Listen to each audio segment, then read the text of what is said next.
My name's Chris, and I'm back this week with another lesson for you on what I think is probably the most important intuition a musician can be working on, and that is of rhythm. And I'm going to explain why I think it's the most important intuition and give you some tips and tricks. First, let's talk about why it's so important. I think rhythm is often misunderstood. I see a lot of students struggle with it, and they often just think maybe they're supposed to be working on rhythm in general or make sure the rhythm is like good enough to hang with like whatever they're working with and for it to serve them. But I often think we miss the forest for the trees here. Rhythm is kind of the how behind music, and it's how the context of music first hits us. So there's something about the order rhythm brings and the cadence it brings to music, right? So when I'm working on a piece of music, if I am doing a disservice to it by playing it too quickly, making a lot of mistakes, and the rhythm is kind of shaky, if it's there at all and it's not contextual, there's no way I'm going to learn the piece, right? Rhythm has to be this ethic that you bring to everything you do musically because it is going to make everything else automatic and effortless eventually. I think we just often miss this point, right? We see rhythm as just another part of music. Like there's rhythm and there's melody and harmony and other stuff. But rhythm is like the thing that enables melody and harmony to happen, right? This is not anything new. Lots of people have been saying this, and probably the first humans to make music were drumming, or there's some rhythmic element. It is such a primal thing. It makes us move our body. It gives music an order, a predictability, a feeling over the course of time. So just to hold yourself accountable to this idea, right? To the fact that rhythm is so, so important. And if we are discounting the rhythm and looking at something else, we can't add it in after the fact, right? So that's what my first tip for you would be, just to hold yourself accountable, meaning play in time. And I think most of the time this is going to mean for most of us to play slower than we want to play because we're working on something unfamiliar. And if we expect to be able to play it at tempo, it's probably not going to work, right? So we are kind of putting the cart in front of the horse, and we are expecting ourselves to be able to play something and to replicate it later on. Or let's say it's we're working on the notes first and we add in the rhythms later. Well, the notes need to be contextually introduced to us or it's not going to make sense. I see this a lot with students where their rhythm is really suffering and they just don't have any sense of the context of even one measure of music. Or let's say they're learning how to solo and they're just making up music. They don't have a sense of what rhythm they're going for. So everything is kind of an afterthought and they're really focusing on notes. But good rhythm is going to sell any note. It doesn't matter what the note is. You can be playing a wrong note, and if it's in time, no one's probably going to notice. But the reverse is not true. If we're playing, a beautiful note, but it's out of time, it's going to stick out like a sore thumb, right? So I think the rhythm is the first thing we notice, and we just have to have this ethic of saying, hey, I'm accountable to the beat here. So when I'm working on something, I got to actually go slow. At the very basic level, this just means, can I play in time? Can I play, I've got a Met here, I'll turn it on. Can I play quarter notes, right, or half notes? Can I do something so basic, and not just can I do it, but can I feel like it's automatic, right? This is something I'm doing, and this major scale should be automatic in my fingers, right? If I really know the muscle memory.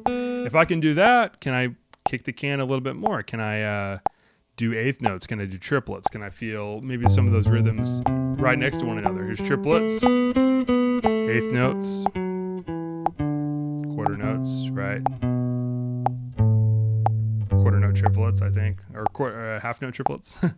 So I'm just trying to stretch myself. I'm trying to make sure that I can be accountable to this beat. And when I'm working on certain music, I need to have a metronome out. I need to have that accountability until it's automatic. And even then, the people who have rhythm automatic in their head, which I would consider myself mostly one of those people, I still use a metronome all the time. It brings order, right? It's like saying to my practice session, this is what we're going to do. We have to play this first 4 measures in time, and we have to play it slowly. And when I play that in time, I'm baking all the ingredients for this cake together and putting it in the bowl and putting it in the oven. I'm not baking the cake without the rhythm. and expecting I can add it in after. It's just not going to work, right? You have to bake it in all together and tell your body how it's going to feel. This will also help every other piece you work on, right? This is similar to ear training in that when you ear train in a holistic way, and I've talked about this in previous videos, it's like you're working on one piece, but you're actually working on every piece. You're working on the way you interface with music, and the same is true about rhythm. If I'm playing in time, working on my eighth notes feel or triplets feel or just playing at a slow tempo, I'm working not just on one piece, but I'm working on my general approach to music. And I think this is a powerful thing that you need to kind of think about. I often tell this story about, I've heard this, several people say this, better teachers than me and more advanced players, recount how pro level musicians, like real high performing musicians who, play at Carnegie Hall and stuff, they will often play something half speed before they go onto stage and play it like full speed, like something extremely quick and virtuosic. So to me, that's just so telling. Like that is such a beautiful thing to find out, because you're like, oh yeah, they got it. Like they've figured out something that I haven't figured out, right? They're testing the music, and not only that, but their rhythmic feel and their body's awareness of the music at such a slow tempo that they're just watching themselves do it, right? And it just programs your body to play well. So when you're doing this, the goal is not just can I play in time, but can I automate this a little bit more and more until before you know it, it's kind of just how you approach music. The second tip I have for you is to be flexible and think of this as a muscle you have to flex.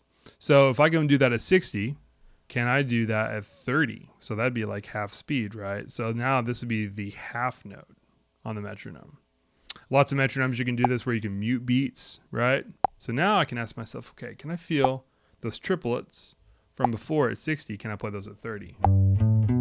But now I only hear beat 1 and 3, right? Eighth note. If I'm working on, let's say,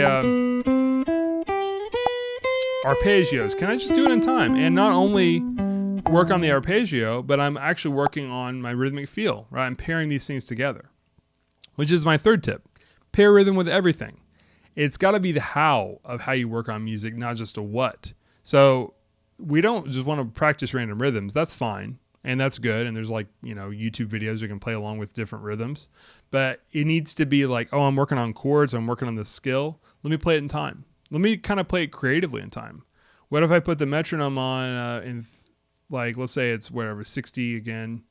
And I say 1, 2, 3, 1, 2, 3, 1, 2, 3, 1, 2, 3, 4, 1, 2, 3, 4, 1, 2, 3, 4. So if I'm playing something 4/4, I could feel it with a 3 met. So that'd be like 1, 2, 3, 4, 1, 2, 3, 4, 1, 2, 3, 4, 1, 2, 3, 4, 1, 2, 3, 4, 1, 2, 3, 4, 1, 2, 3, 4, 2, 3, 4, 1, 2, 3, 4, 1, 2, 3, 4, 1. Right? And that's weird. That's a weird thing. But that is a new feeling I've never felt, and a new kind of way I can strengthen my rhythm.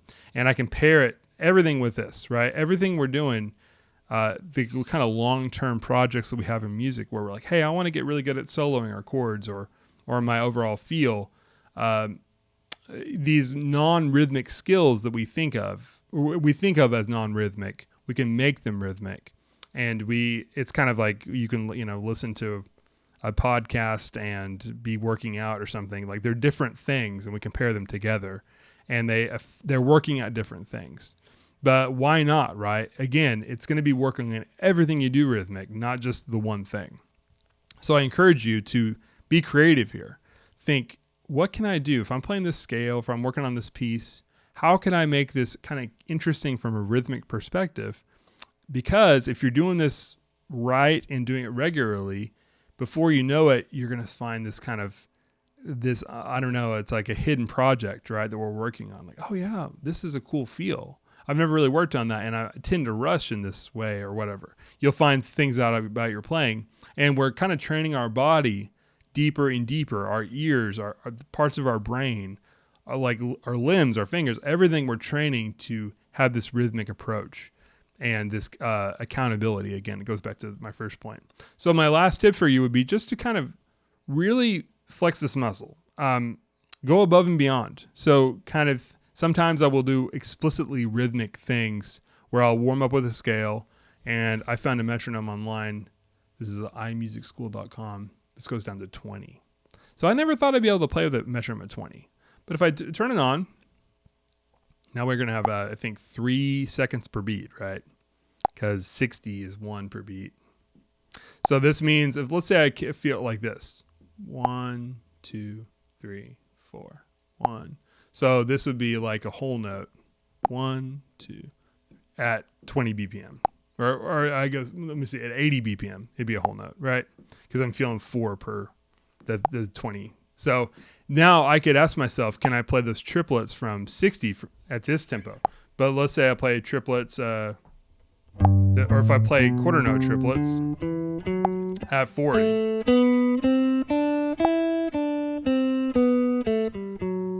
Maybe I improvise. Maybe I feel different.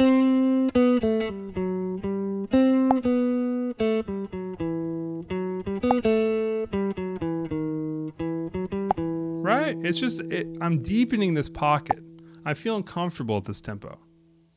2, and I was behind, right? And, or you might even do an approach I've heard Edgar Meyer take, this incredible bassist, virtuosic musician, where he'll play with a met at a 20 and just play like long tones. And then he goes to, this is 1 note per beat, right? And then he would go to 2 notes per beat.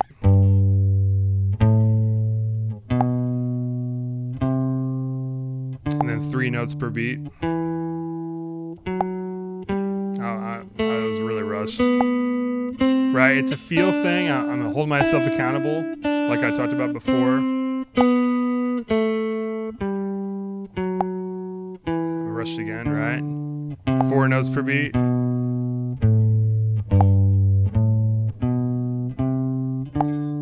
Right? So it's a really, really good skill. And then 5 would be weird. Let's try 5. I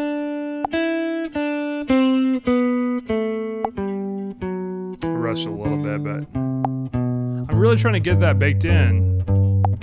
2, 3, 4, 5. 1, 2, 3, 4, 5. 1, 2, 3, 4, 5. 1, 2, 3, 4, 5. 1, 2, 3. And now it's starting to feel more automatic, right? And then 6. I rushed a little bit, but right, this is a skill. And it's not this just kind of random weird parlor trick of a skill. And this is something I need to work on. I don't do this exercise enough, but I talk about it. But I'm just trying to encourage you, right? All these things are going to help your general feel and approach to music. I guarantee it. I've seen this in my own life, and I see this in students who actually think broadly about how they use rhythm, how they play in time. They just get better quickly. It is going to bring order to your practicing. Everything just gets easier when you have this rhythmic approach. It is the way our body understands music. And I think how our body feels music and how we grow musically in every other skill is through this conduit of rhythm. So until next time, I will leave you at that. If you like this video, you can hit the like button and subscribe, all that jazz. I'll be back every Thursdays or every Thursday. That's the way you say that, with a new video. And I will also be coming out with a practice video for rhythm. So you and me playing together, any instrument will work, and really any notes are going to work, but just with our rhythmic feel and using a metronome, so you can kind of practice some of these things with me. So until then, I'll leave you at it, and good luck practicing these topics. Thanks.